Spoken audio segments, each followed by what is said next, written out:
Yorana Yannick Sako pour une nouvelle vidéo. Pour tous ceux qui ne le savent pas encore, j'aiguise et je polis des couteaux avec des pierres japonaises. C'est avec un grand plaisir que je travaille pour des passionnés de couteaux, des passionnés de cuisine. Je propose, grâce à YS Aiguisage, de faire l'expérience d'un vrai tranchant sur rendez-vous. Voyons ensemble ce que c'est qu'un vrai tranchant, un apex et pourquoi il est intéressant de le comprendre.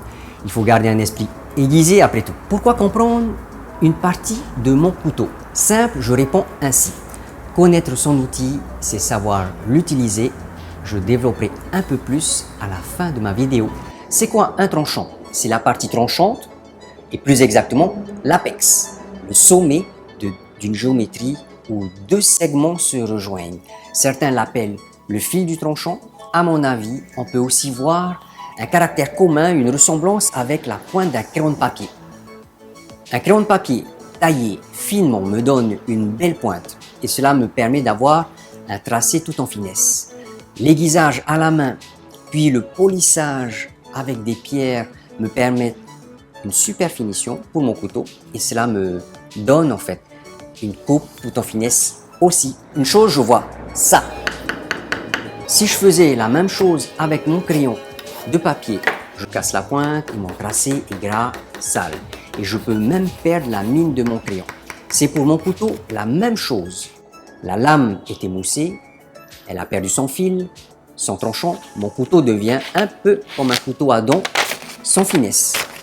Tu as donc une pioche pour couper tes aliments.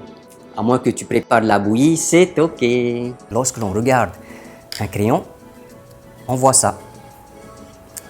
La mine et ensuite le crayon qui descend. C'est exactement ça. Et donc quand je vais tailler mon crayon de papier avec un taille-crayon, je peux le faire jusqu'au bout du crayon.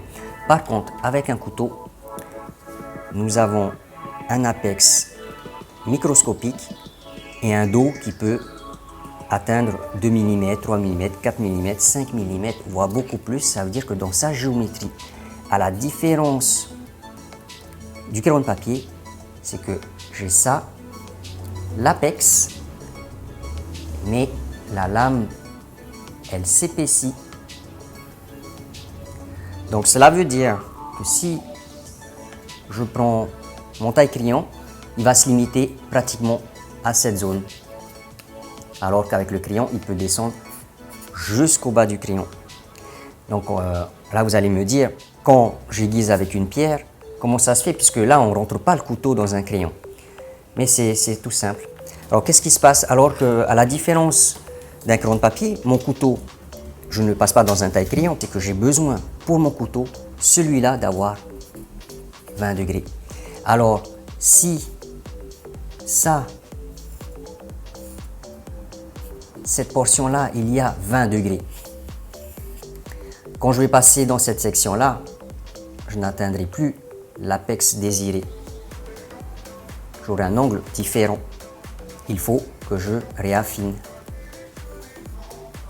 pour obtenir à nouveau les 20 degrés ici.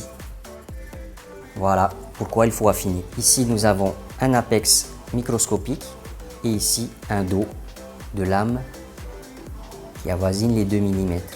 En conclusion, tranche tes aliments sans faire du toéré avec ta lame préférée.